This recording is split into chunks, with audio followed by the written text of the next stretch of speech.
Tak silap pernah jalan sini kan? Pernah jalan. Time tu pernah jalan kat sini. Time tu tak ada saya lagi.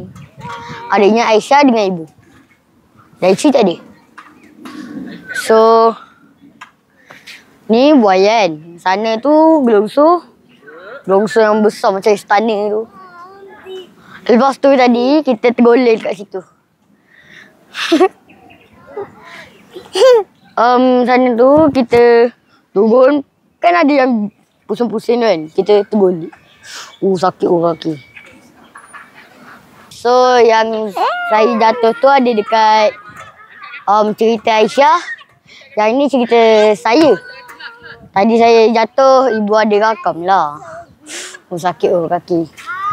Dia tergolek-golek, lepas tu bunyi bom, bom, bom, bom. Dah, saya ni berat. Lepas tu, tergolek-golek pula.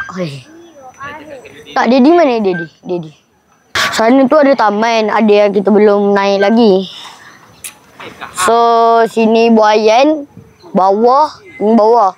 Sana tu atas. Sebab dia macam ada bukit. Lepas tu sana pula air pancut. Senin. Lepas tu sana tu orang jalan-jalan.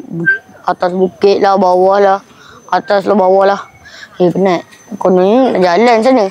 Tapi Aisyah ni tak nak turun daripada buayan. So, main je lah dekat taman ni. Nanti kalau dia dah sampai, Aisyah, kalau dia dah sampai, kita pergi jalan-jalan tau.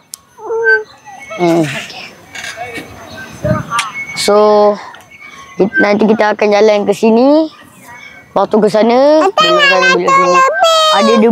ada bukit lah, ada apa lah. Sana bukit tinggi kan. Lepas tu, kita ada dekat KL lagi kan. Nama pun Taman Botani KL kan. So, kita dengan ibu, Daddy cari parking. Lepas tu sebelum kita pergi taman ni, kita ada pergi kedai makan. Kedai makan dia macam kedai makan apa nama dia? Aku apa? Ada ikan bakar, ada udang yang kita makan lah. Ikan bakar, udang, Milo ais. Ada Milo ais, lepas tu ada air anggur sekali. Tapi ada air teh. Tapi saya tak suka teh. Lepas tu ikan keli bakar. Bukannya ikan goreng. Bukannya ikan bakar. Ikan keli bakar. Kan? Rasa dia, kulit dia rangup tapi saya tak suka.